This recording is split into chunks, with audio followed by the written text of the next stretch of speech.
You start with excitement, you're motivated, you're inspired, you're ready to crush it. Weeks pass and you forget. And just like that, you abandon yet another project, probably for a newer, shinier project. Why does this keep happening? In this video, I'm gonna break down why so many of us get in the habit of never finishing what we started, and more importantly, how to fix it for good. By the way, if you're new here, my name is Jorge Calaus. I'm a business lawyer based in Florida, specializing in high-stakes lawsuits, and in this channel we explore the principles and the strategies to help you live more productive, meaningful, and fulfilling lives. Alright, so here are 5 reasons why you never finish what you start. The first and possibly the most common one is that you rely on motivation. Motivation is great, but motivation comes and it goes, and usually motivation is really strong at the beginning and then it goes away and then it doesn't really completely ever come back. At least not in the way that it was at the very beginning of the project. Now, what is the solution for this? Is the solution for this to just not be motivated, to just shun and suppress your motivation? I don't think that's the solution. The solution is to work around your motivation so that you control your motivation. It doesn't control you. And so the way that I deal with this, because I've experienced it as well, is to build systems and stick to the systems regardless of the motivation, to build systems before you start. And so instead of getting really motivated and just jumping straight in and then 3 weeks later you've lost the motivation and you jump back out, you can get excited, you can get motivated, but before you start, use that motivation in the beginning to set out a plan of attack, to set out a system and give that system and that plan of attack a timeline. Then once you have that system and that timeline, jump right in, because then when the motivation fades, you still have the system that you're going to stick to for that timeline that you gave yourself. So if your system is, do A, B, and C, and then X, Y, and Z until a year from now, and then reassess after a year, then once your motivation goes away, you can just focus on the system and trust the system because you put your heart and your soul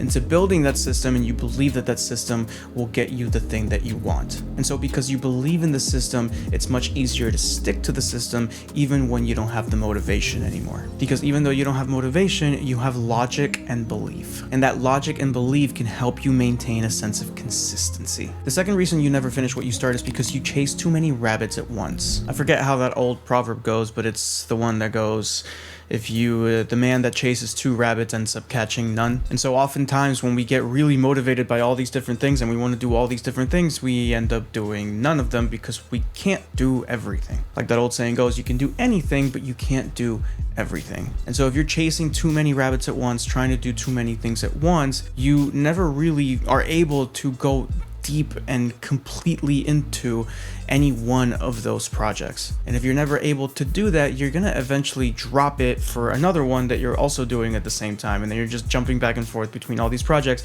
and you never finish any single one of them, especially because as you're doing those projects, new projects are gonna come up and then you're gonna start switching between some of these old projects and some of those new projects, and you're just always switching between projects and never finishing any single one of them. And so the way that you battle this is to focus on one thing at a time. Like that old Mozart quote goes, the fastest way to do many things is to do one thing at a time. The third reason is that you have shiny object syndrome, and it's not just you. Almost everybody who has any sort of ambition in life whatsoever has suffered from shiny object syndrome at one point or another. Now, shiny object syndrome is kind of similar to chasing too many rabbits at once, but instead of chasing them all at once, you're chasing them one right after the other, and you're never actually catching any single one of them. And so, for example, if you want to start a business and you read up on, digital marketing, and you want to start a digital marketing agency and you get really excited about starting your digital marketing agency, you jump right into it when you have the motivation before you have built the system. And then when the motivation fades, you all of a sudden get motivated by this other thing called cryptocurrency or whatever it may be.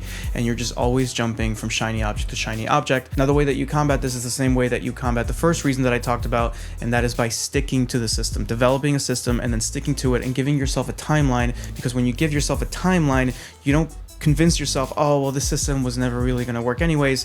You have to stick to the system for at least a year or however long the timeline was. And you might find that if you stick to it long enough, you might just achieve your goal despite your lack of motivation and despite all these shiny objects that are around you. If you have a system and you have a timeline, you can't move on to the next shiny object until you finished that system in that timeline. And also another thing that helps combat this is to understand that there is such a thing as shiny object syndrome, and understand what shiny objects look like and what it feels like when you are seeing a shiny object, and then use that understanding and that awareness to resist the temptation of the shiny object. The fourth reason you never finish anything is simply because you're afraid. You may be afraid of failure, you may be afraid of imperfection, you may be afraid of success. I know that sounds weird, being afraid of success, but it is a real fear, because when you succeed, you become a different kind of person, and when you become a different kind of person, that is unfamiliar and that makes you afraid, and you're afraid of not only of that different person, but if you can even sustain that success. But whether it's the fear of success, the fear of failure, the fear of imperfection,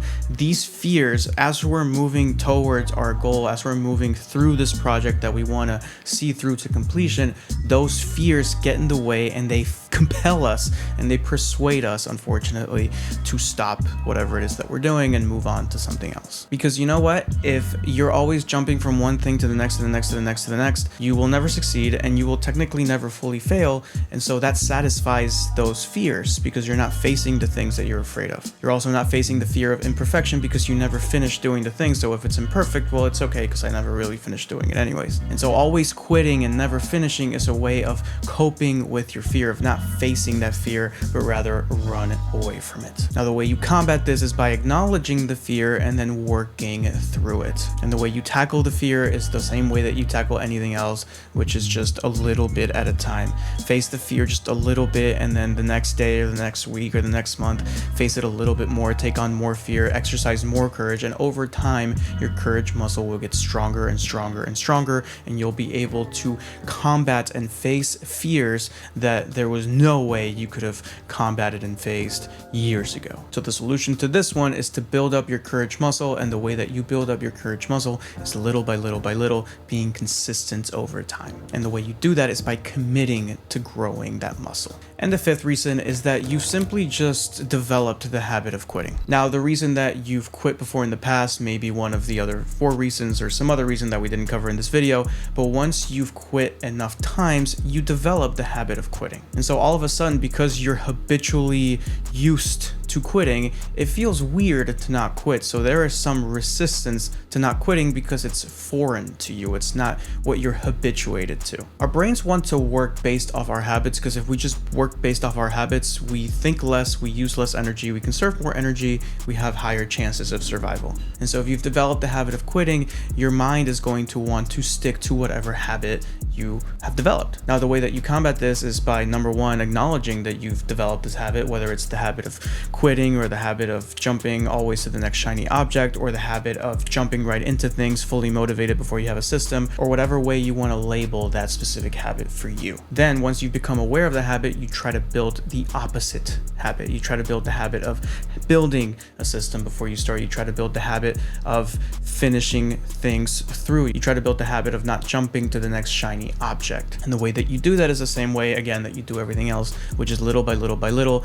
Whenever you see an opportunity to build the opposite habit, make a conscious decision. It will be much harder at first. It will be much easier later, because later it will have become a habit. Now, if you like this video, feel free to join the community, subscribe to the channel, leave me a comment letting me know what you liked and what you want to see more of. It really helps me make more videos. And if you want to see a related video, you can check out this video right here on how to stay focused for hours without burning out. And as always, if you want even more resources, feel free to check out the link in the description box below that will take you to my website, where you can download your free copy of the 4-Step Morning Routine, a quick start guide to high performance and peace of mind.